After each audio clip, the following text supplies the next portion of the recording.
এটা বড়বাজার ট্রাম লাইনের ঠিক উল্টো দিকে সোনাপট্টি। এটা হলো সানবাড়িয়া সেট মন্দির, এটা হিন্দু মন্দির, কৃষ্ণ মন্দির। এখানে বিশেষ করে যত ব্যবসায়ীরা আছেন, বিশেষ করে যারা ব্যবসায়ী, হিন্দু থেকে শুরু করে জৈন, এটা সবাই এখানে পুজো অর্চনা করেন। রাস্তাটা সরু, ঠিক উল্টো দিকে একটা দরগা আছে, পীর বাবার দরগা। ঠিক একদম রাস্তার উল্টো দিকে পীর বাবার দরগা আছে। তো একদম উল্টো দিকে যেখানে কিন্তু এখানে কিন্তু সবাই কিন্তু খুব ধার্মিক লোকেরা আছে।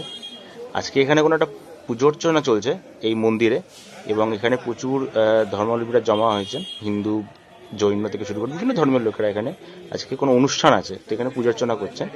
একটা মজার ইন্টারেস্টিং জিনিস বলি, যে এখানে যারা পুজো করতে আসছেন, একটা জিনিস আপনাদের দেখাই। এখানে আপনার এখানে কোনো পুজো বা কোনো এখানেও কোনো একটা কিছু হচ্ছে অনুষ্ঠান টাইপের।